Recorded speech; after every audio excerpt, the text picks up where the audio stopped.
Versículo 5 del libro de Colosenses. Vamos a leer hasta el versículo 9. Dice así. Pues el miércoles pasado estudiamos solamente el versículo 5 y 6. Y bueno, creo que hoy no vamos a pasar del 8. Dice así. Haced morir pues lo terrenal en vosotros: fornicación, impureza, pasiones desordenadas, malos deseos y avaricia, que es idolatría.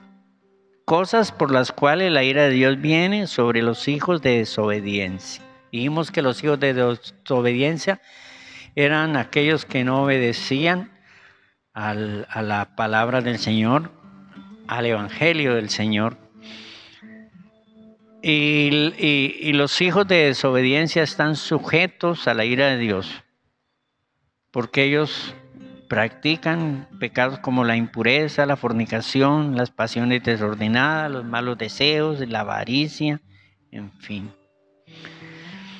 Versículo 7 dice: en los cuales vosotros también anduvisteis en otro tiempo, cuando vivíais en ellas, pero ahora dejad también vosotros todas estas cosas: ira, enojo, malicia, blasfemia, palabras deshonestas de vuestra boca.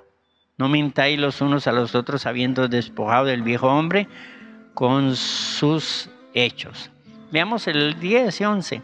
Y revestido del nuevo, el cual conforme a la imagen del que lo creó se va renovando hasta el conocimiento pleno, donde no hay griego ni judío, circuncisión ni incircuncisión, bárbaro ni escita, siervo ni libre, sino que Cristo es el todo y en todos.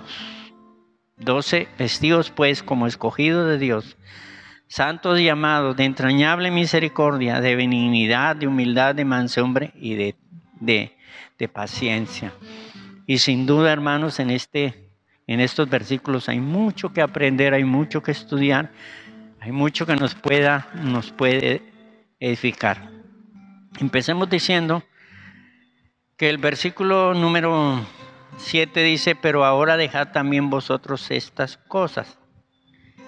En el versículo 7 dice: en las cuales vosotros también anduvisteis en otro tiempo. Y el 8 dice: pero ahora dejad también ustedes estas cosas. Nosotros estuvimos en otro tiempo. Ese tiempo se refiere al tiempo en que no habíamos recibido el evangelio, antes de la conversión. Entonces teníamos una forma de vida antes de la conversión. Y la frase "pero ahora" quiere decir después de la conversión, después de conocer a Cristo. Fíjese que el pasaje nos sugiere que uno vive una vida antes de la conversión y que su vida después de la conversión cambia notablemente. Aunque hay que quitar algunas cosas de las cuales cita el pasaje ahí. Por ejemplo, pensando en que el evangelio, el recibir el evangelio y en convertirse al Señor sugiere un cambio de vida, un cambio de conducta, un cambio de pensamiento, un cambio total. Hay varios versículos que apoyan ese pensamiento, que es naturalmente lógico, pues, y obvio, que la persona que se convierte de verdad al Señor, que recibe de verdad al Señor en su corazón, esta persona tiene un cambio de conducta, un cambio de vida trascendental. Por ejemplo, en Primera de Tesalonicenses, en el capítulo 1 de Primera de Tesalonicenses, versículo 9 dice: porque ellos mismos cuentan de nosotros, de la manera que nos recibisteis y cómo os convertisteis de los ídolos a Dios, para servir al Dios vivo y verdadero. Aquí está hablando a la iglesia de Tesalonicenses y Pablo está reconociendo que ellos tuvieron un cambio, que ellos adoraban ídolos y que al recibir el evangelio dejaron de adorar esos ídolos y empezaron a servir al Dios vivo y verdadero. Quiere decir que esos ídolos, no eran dioses que tuvieran vida, eran ídolos, eran imágenes muertas que no tenían vida y que no eran lo que es la verdadera adoración.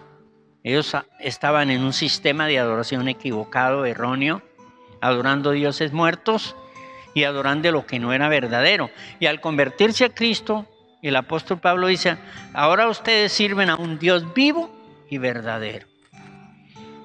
O sea que el sistema de adoración en el que se convierte a Cristo cambia. Y su adoración entonces es una adoración ajustada a lo que la palabra del Señor dice. Más adelante, en Primera de Pedro, en el capítulo número 4, del versículo 1 en adelante, es muy interesante lo que dice la palabra. Dice, puesto que Cristo ha padecido por nosotros en la carne, vosotros también armados del mismo pensamiento. Pues quien ha padecido en la carne terminó con el pecado. Es decir, Jesús tuvo victoria sobre el pecado, nunca pecó y tuvo la posibilidad de hacerlo, pero nunca lo hizo. Y seguramente en su vida, en su humanidad, tuvo las tentaciones que puede tener un ser humano, pero no cayó. Para no servir en otro tiempo, para no vivir el tiempo que resta en la carne, conforme a las concupiscencias de los hombres, sino conforme a la voluntad de Dios. Aquí habla de no podemos vivir el tiempo que nos resta, es decir, el tiempo que nos resta o para morir o para irnos con el Señor, sirviendo a las pasiones de la carne. De aquí en adelante, los años que nos restan, ¿a qué los vamos a dedicar? ¿A seguir las mismas prácticas carnales, mundanas? ¿O vamos a servir a Dios? Eso es lo que dice Pedro. Dice, y versículo 3 dice, basta ya el tiempo pasado de haber hecho lo que agrada a los gentiles, andando en lascivias, concupiscencias, embriagueces, orgías, disipación y abominables idolatrías. Es decir, la frase basta el tiempo pasado, es decir, ¿cuánto tiempo nosotros pasamos lejos del Señor practicando los pecados que aquí dice? Lascivias, concupiscencias, embriagueces, orgías, borracheras, ¿no? Disipación. Y disipación quiere decir desperdiciando la vida. Y abominables idolatrías. Y perdimos el tiempo en esas cosas. Y muchos estuvieron mucho tiempo en eso. En cierta ocasión un hermano me dice a mí, pastor, ¿cuánto quisiera haber conocido el evangelio antes? Y fíjese la maravilla que es recibir el evangelio y empezar a caminar en el Señor. ¿Cuánto tiempo yo perdí? ¿Cuánto hubiera querido recibir al Señor y conocer al Señor de joven o de chino? Pero bueno, ya soy viejo, dijo él, y ya no puedo remediar. Hay personas que están desperdiciando su vida en vicios y en prácticas inútiles, insulsas. Y luego dice, versículo 4, dice, a estos les parece cosa extraña que vosotros no corréis con ellos en el mismo desenfreno de disolución y os ultrajan. Es decir, la gente con que nosotros andábamos en el mundo, en el desperdicio de la vida, en los vicios del pecado, esa gente se le hace extraño que nos hemos alejado de ese mundo y hemos seguido el evangelio. Y aquí dice, y los ultrajan. Tal vez no sea en nuestro caso, pero en el tiempo de Pedro, las persecuciones a quienes habían recibido el evangelio eran persecuciones incluso extremas, hasta a perder la vida. Dice, pero ellos darán cuenta a Dios.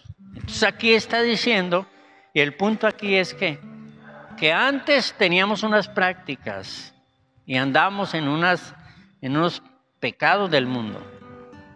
Ahora hemos tenido un cambio. Y este pensamiento es interesante que lo tracemos, hermanos, y que quede claro para todos, que si usted ha recibido al Señor en su corazón, usted tuvo una manera de vivir pasada y ahora tiene una nueva manera de vivir.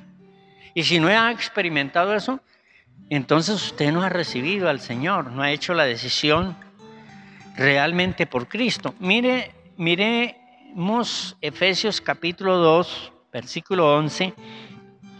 Dice: por tanto, acordaos de que en otro tiempo, es decir, antes de convertirse a Cristo, vosotros los gentiles en cuanto a la carne eran llamados sin circuncisión, por la llamada circuncisión hecha con mano en la carne. Es decir, estábamos en el mundo, en el pecado en el mundo. Versículo 12, en aquel tiempo estabais en Cristo, fíjese. Acuérdense que en otro tiempo ustedes estaban en su pecado, porque estar en la circuncisión es una alusión a estar en la carne, en el pecado de la carne. En aquel tiempo estabas en Cristo, fíjese. Estar con Cristo no significa pensar que existe Cristo y que existe una religión y que se sigue una religión. Estar sin Cristo es estar sin obedecer el Evangelio, estar sin haber recibido a Cristo.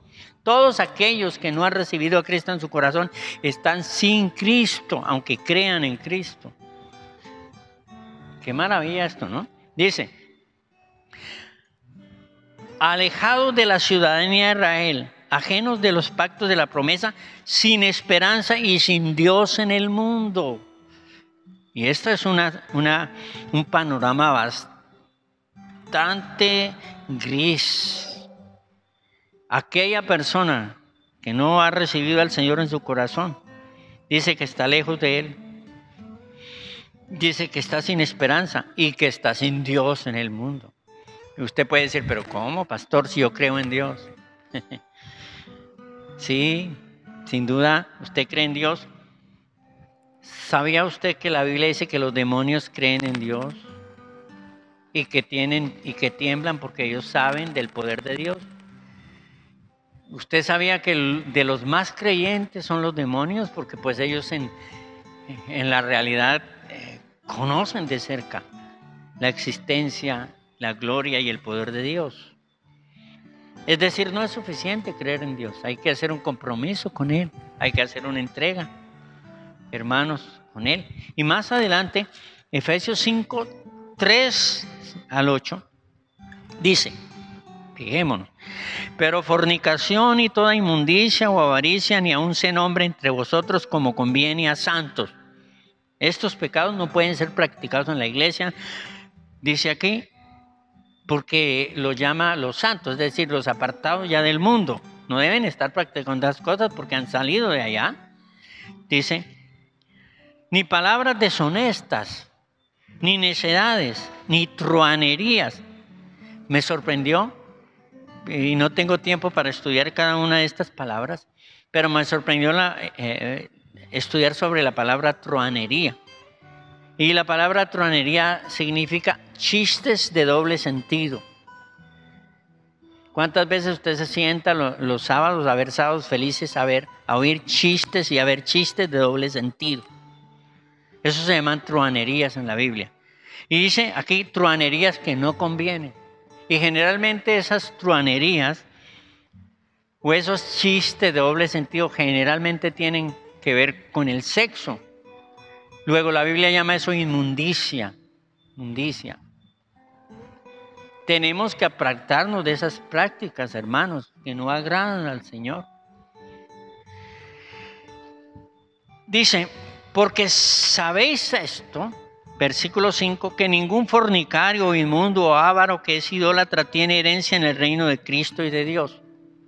Nadie os engañe con palabras vanas, porque por estas cosas viene la ira de Dios sobre los hijos de desobediencia. Dice, oye, no se consuele pensando que si usted practica estas cosas, pues que usted no está mal, que tiene el perdón de Dios. Acá dice, nadie los engañe.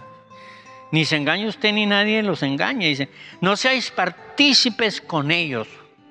Dice, porque en otro tiempo, fíjese aquí aparece el punto que estamos tratando, en otro tiempo y ahora el nuevo tiempo. Porque en otro tiempo erais tinieblas. No dice vivías en las tinieblas, sino ellos éramos nosotros mismos tinieblas. ¡Qué bárbaro! Y luego dice, mas ahora soy luz en el Señor. Y hay una diferencia enorme entre lo que es las tinieblas y la luz. Las tinieblas espantan y producen miedo, ¿cierto? Y la luz, desde luego, atrae. Dice, porque en otro tiempo erais tinieblas, mas ahora soy luz en el Señor. Andad como hijos de luz. Entonces aquí estamos hablando en Colosenses de que el apóstol Pablo exhorta a que si hemos conocido al Señor, abandonamos la pasada manera de vivir. Y luego se refiere a cuáles cosas hay que dejar. Cuando estábamos en el mundo, practicábamos unos pecados. Pero después de convertirnos al Señor, Pablo dice, tengan cuidado también ustedes con estas obras de la carne, ¿no? Y entonces él dice, el punto es que debemos despojarnos del viejo hombre. Pues aunque uno se haya convertido a Cristo, hermanos, aún permanece con el viejo hombre. Y es teológico enseñar que uno tiene también dos naturalezas, una la del viejo hombre y otra la del nuevo hombre. Y entonces el Señor dice, la enseñanza es cultive el nuevo hombre y deseche y aléjese del viejo hombre. Incluso Gálatas capítulo 5 dice que hay una lucha entre el viejo hombre y el nuevo hombre. El viejo hombre es la carne, es nuestra propia carne.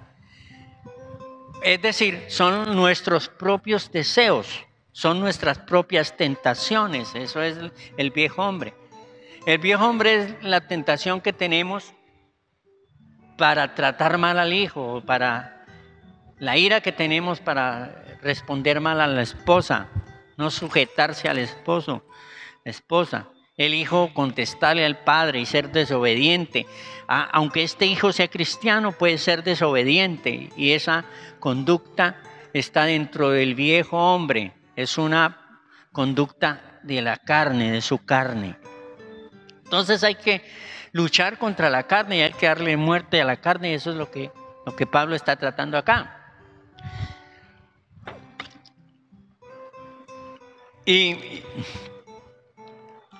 ¿Y con qué tenemos que evitar? El pasaje dice, pero ahora dejad también vosotros. Y esa frase es bastante interesante. Ahora dejad también vosotros. Aquí no dice, yo les voy a quitar esto. Aquí el Señor dice, ustedes dejen eso. Y yo tengo que decirle que hay cosas que evidentemente Dios nos quita y nos limpia. Cuando nos convertimos al Señor, Dios nos limpió completamente. Hicimos la oración de fe, recibimos a Cristo y somos limpios. Pero sigue el viejo hombre, nuestra carne, con sus deseos. Y contra eso tenemos que luchar hasta que venga el Señor a lo mejor. Y aquí dice que somos nosotros que tenemos que luchar contra esas cosas. Ahora dejad vosotros estas cosas. Este pensamiento, porque a veces estamos pensando que, bueno, Dios tiene que quitarme todo a mí y yo no hago nada. Yo me quedo aquí y Él me despoja de todo lo malo sin que yo haga nada. No, esa no es una enseñanza correcta. La Biblia enseña que tenemos que luchar contra las pasiones de la carne una disciplina personal, venciendo esas tentaciones que se nos pueda presentar en cuanto a mentir, en cuanto a practicar negocios ilícitos, en cuanto a la ira, en cuanto a cuantas cosas, hermanos. Entonces tenemos que luchar contra eso. Fíjese que en Efesios, que está más atrasito, capítulo 4, versículo número 31, creo que dice: quítense de vosotros toda ira, enojo, blasfemia, palabras deshonestas de vuestra boca, no mintáis pero dice: quítense de vosotros toda ira, enojo, amargura. ¿Quién la quita? ¿Dios o nosotros? El pasaje enseña que nosotros, dice: quítense de vosotros. Esto es lo que también se llama el matar el viejo hombre. Entonces, cada vez que tenemos una tentación y vencemos esa tentación de la carne, matamos el viejo hombre, ¿no? Y quitamos eso. Y la tentación pues es persistente. Alguna vez vino un hermano y me dijo: pastor, junto con su esposa y su familia, de una de las veredas de Mariquita, y me dijo: mi esposa me quiere abandonar. Yo: ¿cómo así? En los lugares cristianos no sucede eso. Esos son los que no conocen al Señor. ¿Y qué pasó? Y ella me dice, la esposa me dice: mi esposo es muy mal geniado. Y pelea conmigo y pelea con mi hija, y mi hija también es muy mal geniada, y a veces en mi hogar no, hay como un infierno. Yo no quiero tolerar más eso. Entonces yo me dirijo al hermano y le digo: ¿qué pasa, hermano? Cuénteme, a ver. Me dice: sí, es verdad, soy muy de mal genio y exploto por nada.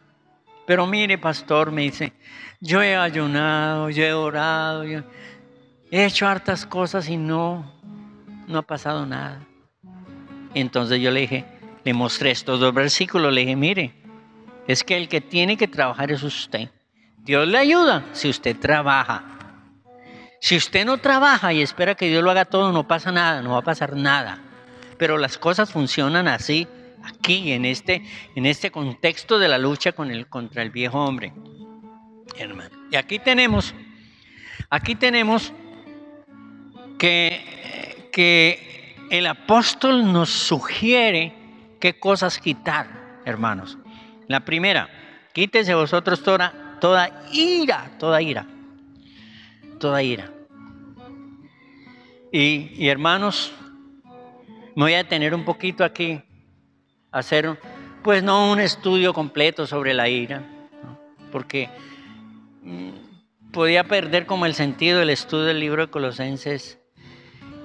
Pero sí me voy a detener un poquito, porque tratar acerca de la ira es tratar de un asunto muy práctico que tiene que ver con todos nosotros. Porque ¿quién de nosotros no tiene problemas con la ira, con el mal genio? Casi todo el mundo, por no decir todo el mundo. Así que es importante que meditemos un poquito sobre la ira. Me llamó la atención una definición de ira. Un diccionario define la ira como sentimiento súbito, muy grande, muy fuerte, muy destructivo. Es el más grande de todos los sentimientos. Yo pensaba, ¿más grande que el sentimiento del amor? Sí. Estamos hablando de que la ira es el más grande de todos los sentimientos. Es un sentimiento súbito, grande, fuerte y destructivo. ¿Pero qué definición es esa? Pues hay otras definiciones, pero esta me llamó mucho la atención. La palabra para ira es la palabra tumus, que significa encender una llamarada. Encender una llamarada, que es de corta duración. Eso tiene que ver con la explosión. La ira es una explosión súbita que dura poco tiempo, pero puede ser muy, muy dañina. Ahora, hay una ira correcta. Tengo que decirles y enseñarles que hay una ira correcta. Esa ira correcta generalmente se llama indignación. Yo estoy indignado por esto, por aquello. La semana pasada escuché a un periodista deportivo y a veces hace comentarios en cuanto a la política y en cuanto a asuntos sociales de Colombia, no solamente de deporte. Y es interesante los análisis que él hace. Pero lo escuché hablar muy indignado. Estaba hablando acerca de la violación de la niña indígena por autoría de los soldados. Y en un momento de indignación dijo, me van a perdonar lo que voy a decir sobre estos soldados, pero estos son así. Y habló, expresó una palabra que no debería decir por los medios de comunicación, pero estaba indignado. No justifica eso, el que uno está indignado de pronto que hable desordenadamente. Pero pues, ¿cuántos no están indignados por actos así? Esa indignación es correcta, esa ira es correcta. Dios mismo sintió ira, fíjese usted, en el capítulo 25 del libro de Números, no lo vamos a leer, el pueblo de Israel empezó a tener una comunión con bueno, leámoslo, porque es interesante el capítulo, Números capítulo 25. Dice, moraba en Sitín el pueblo y empezó a fornicar con las hijas de Moab. El pueblo, los jóvenes, los hombres del pueblo de Israel, los cuales invitaban al pueblo a los sacrificios de sus dioses, y el pueblo comió y se inclinó a sus dioses. Qué grave lo que hizo el pueblo, ¿cierto? Fornicó con las mujeres de Moab. Dios le había prohibido tener relaciones con los paganos. Adoró a sus dioses y participó de los sacrificios, una cosa gravísima. Y luego dice el versículo 3, así acudió el pueblo a Baal-peor, y el furor de Jehová se encendió contra Israel. Y dijo Jehová a Moisés, toma a todos los príncipes del pueblo y ahórcalos ante Jehová delante del sol. Y el ardor de la ira de Jehová se apartará de Israel. ¡Iba! Esa es una ira justa, porque ellos han desobedecido un mandamiento. Uno de los primeros mandamientos es no hacer imágenes, no adorar imágenes, ni lo que está arriba en el cielo, ni abajo en la tierra, ni abajo en la tierra, ni inclinarse a ellas, ni postrarse a ellas, ni adorarlas. Y estos las adoraron, hicieron sacrificios y se postraron y desobedecieron a los mandamientos. Y como consecuencia recibieron la ira de Dios. Si desobedecemos a los mandamientos, es obvio que la ira de Dios, por amoroso que sea Dios y misericordioso, tiene que venir sobre nosotros. Cuando usted en su casa pone una ley y su hijo infringe esa ley, usted puede amar a su hijo y ser misericordioso con su hijo, pero su hijo infringió una ley y debe ser disciplinado. Porque una muestra de amor es eso, es ejercer el derecho de la disciplina, hermanos amados. Y bueno, Jesús sintió ira, y también la ira de Jesús fue una ira justa. La ira justa es la ira que defiende un principio o la ira que defiende una persona. No es la ira que me defiende a mí. Esa es una ira egocéntrica y esa entonces es incorrecta. Y Jesús está defendiendo un principio, el principio de la adoración bíblica. En el capítulo 21, versículo 12 de Mateo 12 y 13, Jesús entró al templo y el templo se volvió un mercado, vendían los animales para los sacrificios, se volvió en casa de cambio de la moneda de todos los que venían dentro del mismo templo. Y era una grosería lo que estaba pasando. Y el Señor volcó las mesas, soltó los animales. Bueno, el Señor estaba airado por lo que había hecho el pueblo. Es que un pastor puede estar airado si la casa del Señor se convierte en un mercado pagano, si se convierte en una práctica de pecado en los miembros de su iglesia. Un pastor puede estar indignado y corregir y disciplinar a esas personas, porque la iglesia tiene que mantenerse pura y tiene que haber una disciplina que controle el que cada uno haga lo que quiere y se desvíe y se corrompa siendo lo que quiere, hermano. Moisés sintió ira. Moisés sintió ira cuando Moisés bajó del monte Sinaí con las tablas de la ley, después de haber estado 40 días recibiendo instrucción de Dios, recibiendo la ley, y el pueblo se corrompió, pues. El pueblo pensó que Moisés se había muerto en el monte y que ya no tenían un líder que los guiara. Entonces el pueblo hizo un dios, un becerro de oro, y empezó a adorarlo. Hizo fiesta, hizo comida y lo adoró como Dios. Cuando Moisés vio eso, ese pueblo que gritaba y en una fiesta mundana, pagana, rompió las tablas de la ley. Y esa era una ira justa. ¿Para qué la ley? ¿Para qué un pueblo que da muestras de que es un pueblo desobediente? Pablo también sintió ira cuando en Gálatas capítulo 2 versículo 11 corrige a Pedro por la hipocresía de Pedro. Léalo en su casa el pasaje, pero mire, hay unas características de la ira. Y la primera es que la ira es una pasión súbita, es una pasión súbita. Es decir, ninguno de nosotros planeamos una ira. No vamos a decir, mañana a las 2 de la tarde voy a tener una ira. No, nadie planea una ira. La ira es súbita y eso es lo que es peligroso. De momento, como el carro tanque que explotó, el carro cisterna que explotó. Nadie esperaba que explotara, pero hubo un detonante y explotó. Y eso es lo que sucede con la ira.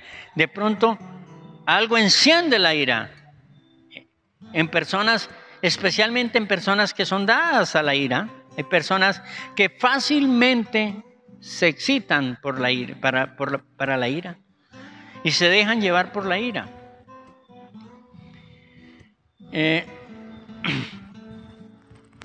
Y bueno, número 2.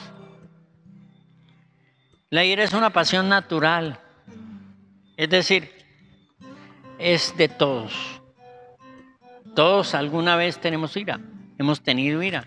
Hay personas sí muy dadas a la ira, entregadas a la ira. Hay personas que la manejan mejor, ¿no? Pero es asunto de todos. Por eso en Efesios 4:26 dice, airaos. Ahí hay una libertad para que sintamos ira, pero no pequemos. O sea, tiene que haber una línea divisoria entre la ira y el desenfreno de la ira por la cual cometemos nosotros pecado. Número 3. Es una pasión que sin control se convierte en algo supremamente destructivo. Es una pasión que sin control se convierte en algo muy peligroso, muy destructivo. Hermano, amado, mire lo que dice aquí Proverbios capítulo 19. Proverbios capítulo 19, versículo 11. Dice, como la cordura del hombre detiene su furor y su honra es pasar por alto la ofensa.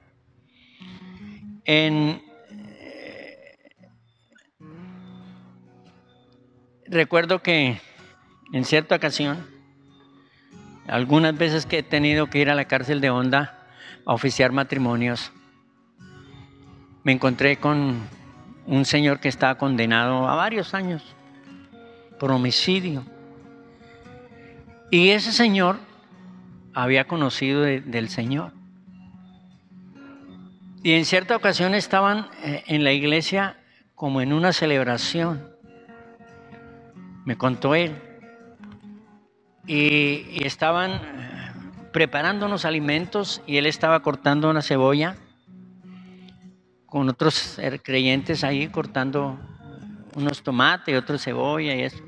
Y de pronto entró un señor que no era creyente a insultar al hermano, pues tendrían problemas entre ellos, no me contó él por qué.